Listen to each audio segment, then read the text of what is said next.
Well, I think a great way to start off the Misery Corner. You had some fun things to share about Ferrari, right? Yeah, I have a Ferrari podium, which is Ferrari moments that signaled to me that it was going to be a bad weekend. Nicole and Briana are lined up on the grid. It's lights out, and away we go. This week's grid walk. Oh, gosh. Oh, no. Let's get started. Alright, this one has an honorable mention. When I ran the race pace simulation for FP2. I feel like I gotta use sad trumpet for these two. Alright, first on the podium, P3. When I identified around halfway through Saturday that they were only posting good photos of Carlos. Yeah. I did not post sad noises with good pictures of Carlos. I was like, wow, these are all really good photos. And then I went, oh no. There's no, like, weird, bad taken, silly... What? It was a bad sign. I wasn't happy. Actions. P2, when they announced Charles's penalty, like, on Wednesday before the race.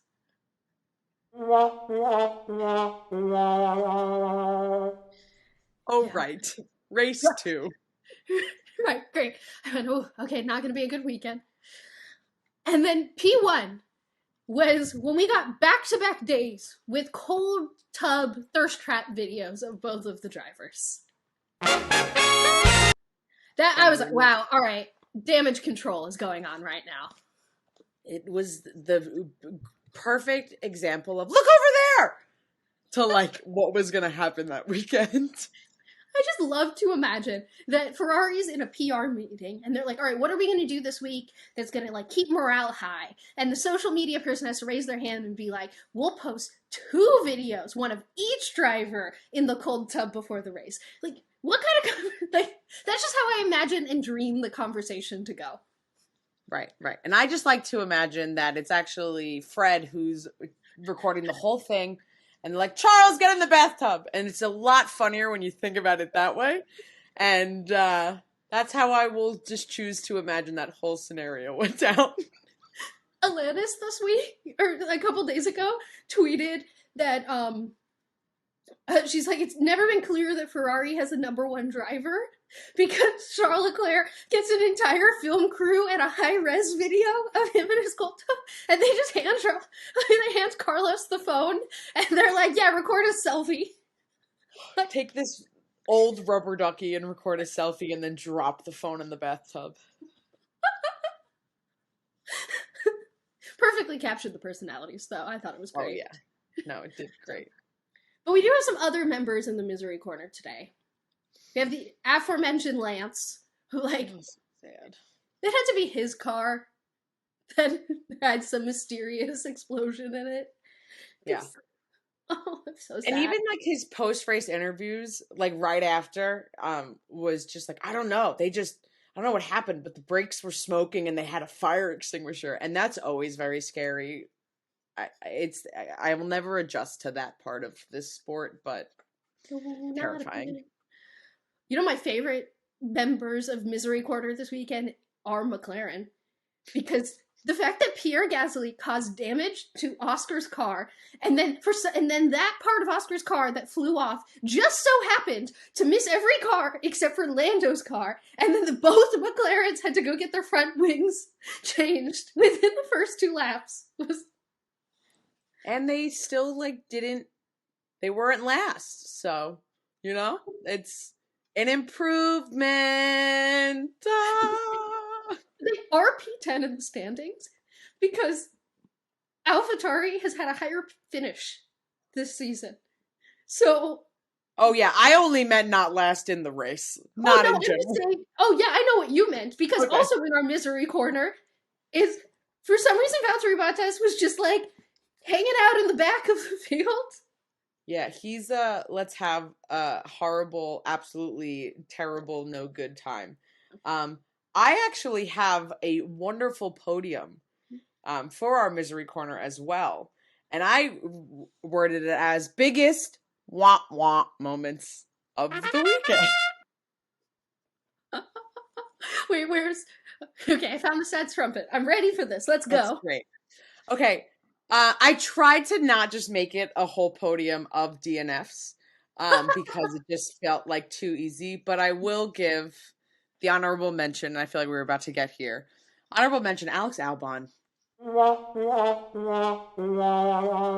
Sad, frustrated radio, and he just deserves better. And I love you, Alex. Thanks for using the right toner. So now I have P3 of my womp womp moments. Man, Yuki was so close to points. Really? And his vulgar radio at the end. And all his post-race interviews where he just looked devastated. He's like, it's the second week in a row, and I'm just trying. And admit, like, that AlphaTauri car is not fast. And he is trying so hard for the entire race to try to keep that car in the points. I really felt for him.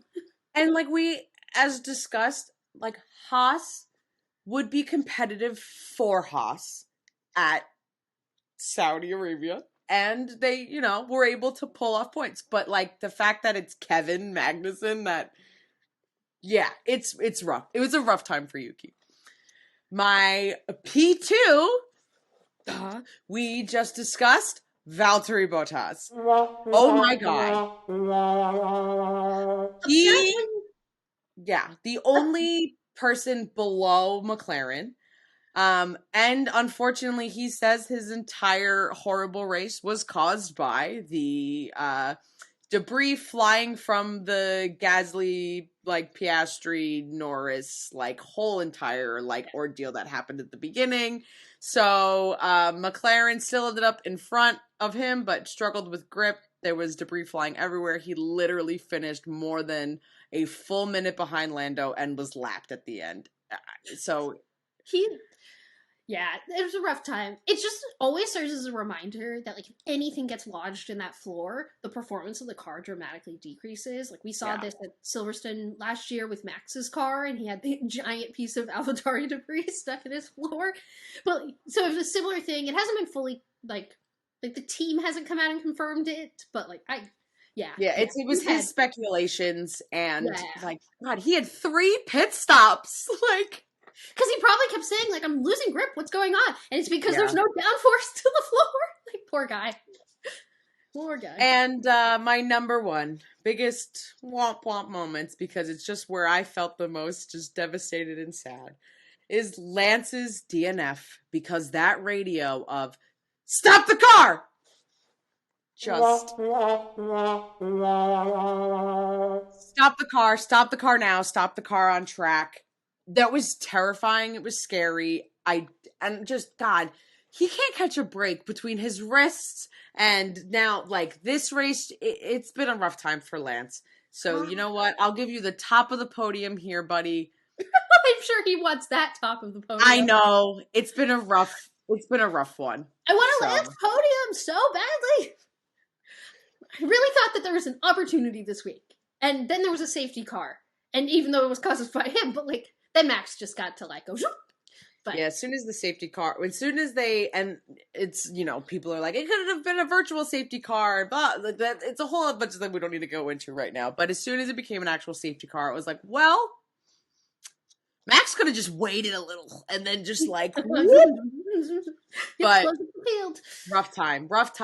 And it was just not an ideal situation and a very scary radio to receive. So sorry, Lance, maybe Australia? Yeah. Well, guess what, Nicole? Since that closes our race recap questions, I can officially tell you that it's Australian GP week. I mean, it's not Australian GP week, but close enough. It is now the next race. The next race is the Australian. Is the Daniel Ricciardo Grand Prix. I'm so excited. I miss him so much. Thanks so much for listening to this segment from episode 9 of Gridwalk. Don't forget to like and subscribe for more F1 videos and silly F1 content that we're posting all of the time and new full episodes every single week. You made it this far in the video. watch the rest of the podcast. You're missing so much more fun. So if you like this clip, make sure to go to our channel. You can click here for the full thing. Click right here. You can click right here and you can hear the whole entire thing. Click it. Thank you.